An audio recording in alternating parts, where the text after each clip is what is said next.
I'm so excited to speak with New York City's newest deputy mayor, Dean Fuleihan, who was just appointed this morning by Mayor Elect Mamdani. Mr. Deputy Mayor, thanks for spending a few minutes with us today. Well, thank you for having me. We don't have a lot of time, but I want to get into some of the core aspects of this. You've obviously had a brilliant career in New York City politics and public service, worked on numerous different administrations. Just kind of a very general question. You obviously accepted the nomination from Mayor-elect Mamdani. What motivated you and inspired you to make this move? It's a great question. I like talking about it. From before I had met him, I was inspired by his campaign, and then meeting him late winter, while the primary was still very active. Um, I, it just affirmed everything I had thought about somebody who was putting out an aggressive agenda to deal with real problems that New Yorkers are confronting every single day. And he didn't waver from that agenda. He continued to say, this this is what we need to accomplish. And yet he was very open to saying, okay, are there other ways to do it? Is there something? He's very open to listening, having conversations, even with people who he disagrees with or disagrees and or they disagree with him. He's willing to figure out, are there other ways to get at it? Are there other ways to deal with this issue? And that's it's just admirable, and there's no way not to be inspired by that. I said that when this morning, and I really do think it's a privilege that he's giving me again to serve as first deputy mayor, to accomplish that very clear agenda and help New Yorkers. And so I was inspired by this before. It was magnified by meeting with him, and he knew from the very beginning that I was committed to helping in any way he needed me to help, whether that was officially inside or whether that was outside. Well, congrats to you on this role. And, Mayor-elect Mamdani spoke about poetry and prose, about governing in prose. And you're a man who knows about the budget, $100 billion budget of New York City. So let's talk about money. One of the biggest complaints I think ordinary folks have is, where the hell does the money go? How is it spent? What is the Mamdani administration going to do to ensure a sense of meaningful transparency so that ordinary New Yorkers and folks know where their tax dollars are going, how they're being spent? Yeah, yeah. I spent years doing this, and believe me, I have nothing but great admiration for people who in the city budget office. They are an incredibly talented group of people. Um, and I always thought, wow, there's a tremendous amount of transparency. And then when I got out and was working on the research side at CUNY and trying to find things, I was thinking, why in the world is it so difficult to understand this? So I'm going to bring a slightly different perspective this time that says, okay, how do we simplify this? How do we say, here are the things we're spending. Here's how we're establishing, because a budget, look, it is the policy document, right? It is the document of a city. It says what we think is important.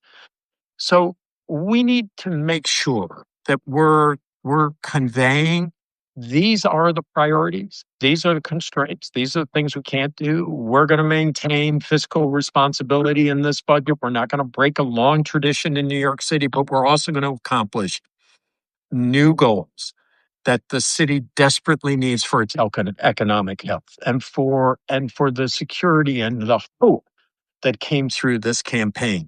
So we need to articulate that. I actually think one of the great benefits we have is the mayor-elect is excellent at communicating this and making sure he stays in touch with those people who have supported him and stays in touch with the rest of the city to represent them and tell them, here are the decisions we're making, here's how we're moving forward. And that has to be a real goal. You're absolutely right. Yeah, I mean, that's how you build trust. Transparency leads to trust. And, running on this message of affordability is going to be even more important as we're dealing with this government shutdown, the potential 18 billion being denied to New York City from Donald Trump. And with holiday season coming up, you know, small businesses are the lifeblood of New York City, of any metropolis. But you have these major conglomerates like Amazon and Target kind of decimating them. What is the Mamdani administration doing to rebalance that, to ensure that small businesses have a level playing field, and small business owners in New York City can actually make a profitable income while facing these monopolies? Look, we're going to be, I mean, again, we're at the beginning of this process. We were just announced, but he is already hitting the ground running and working with different communities, and we're going to do that, and we're going to understand what their problems are. Where is city government not responding? I mean, he's been very clear about this.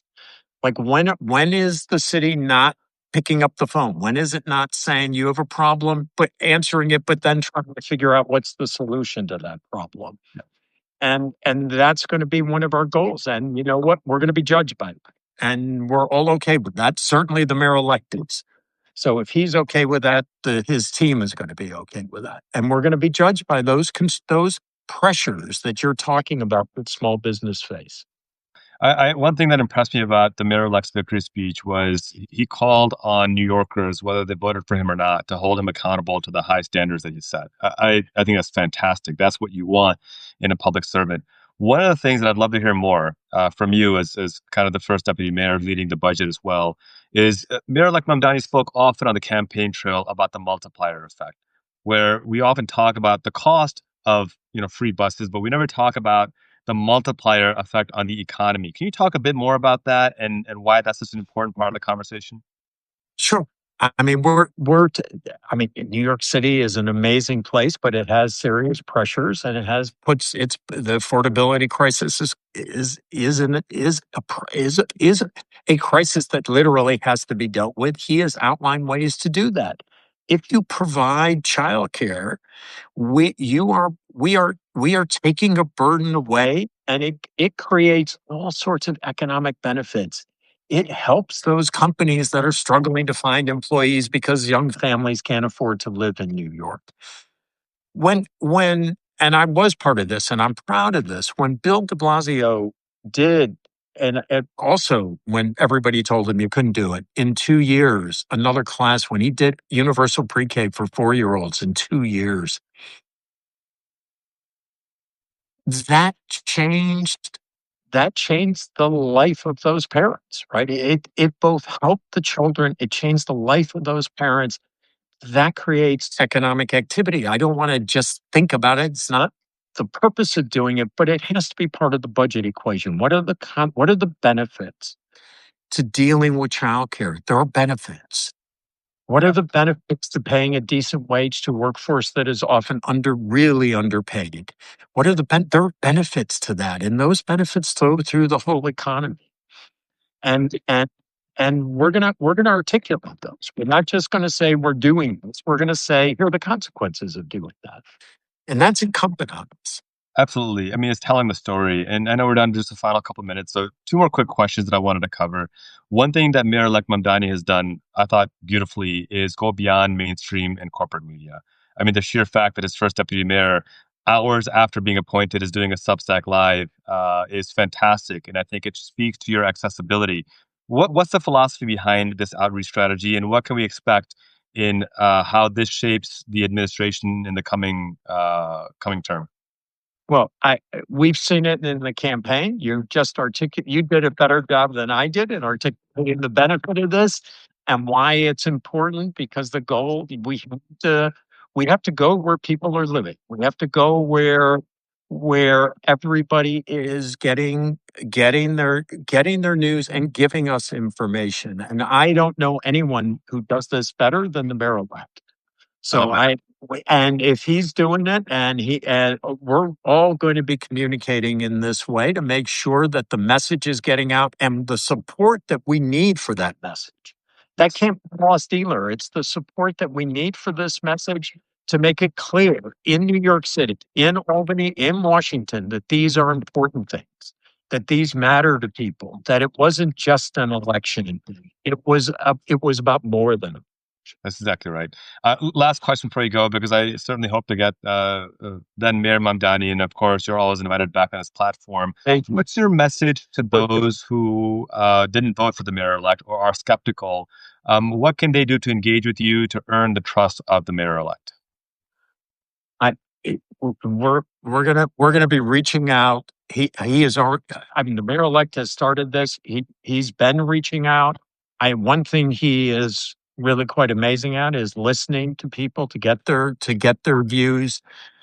To make sure that he is not just talking to supporters, but to people who didn't support him, and that's going to be throughout the entire administration.